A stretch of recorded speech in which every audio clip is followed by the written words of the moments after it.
Najstarije i najdragocenije obeležje pirotskog kraja je govor. Izražajan, sočan, koloritan, on čuva identitet ovog kraja. U njemu treba tražiti korene srpskog jezika, slažu se lingvisti.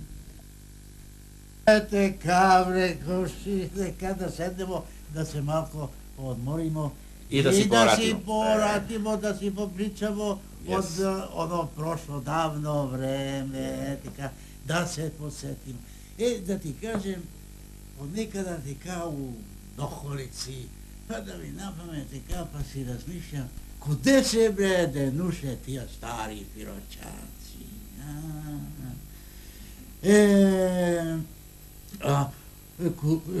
Kamođi, kude se potikaše? Potikaše se kako manastirće mače.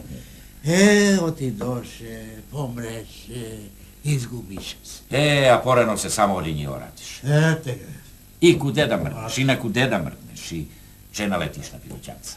Ma beoše se bre, razmileli po cel svet. Po Niš, po Beograd, po Zagreb, na more.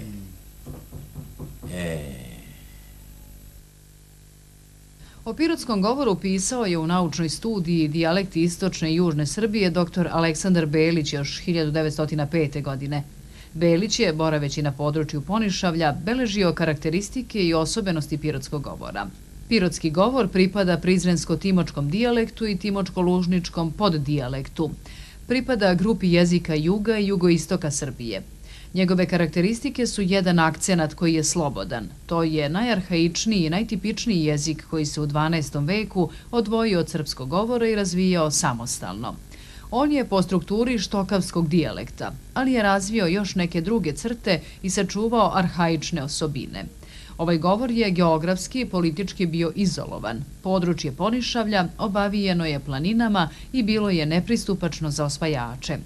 Važan podatak je i to da ovi krajevi nisu bili u nemanjićkoj srednjevekovnoj državi, tako da je jezik konzervirao stare jezičke osobine.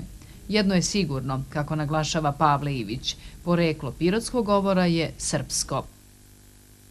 Išli su i po Pečalbalaki, po Samartlaki. A kažu, imani i kod Eskimi na severni pol. I od njih orateše se te ovakvi su, te onakvi su, te jedu pa priče, pa zidaju fabriče.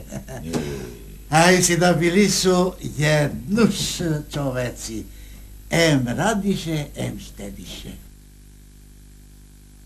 Poslednjih godina sve više autora piše na pirotskom govoru. Ovaj jezik je sposoban za komunikaciju i književno izražavanje, ističe dr. Ivko Jovanović. Pirotski govor je potvrđen u narodnim izrekama, poslovicama, zagonetkama, pošalicama, a viši ispit položio je u narodnoj lirici i pevljivoj metrici. Pirotski govor je najstariji, najsrpskiji srpski jezik, kaže Pavle Ivić.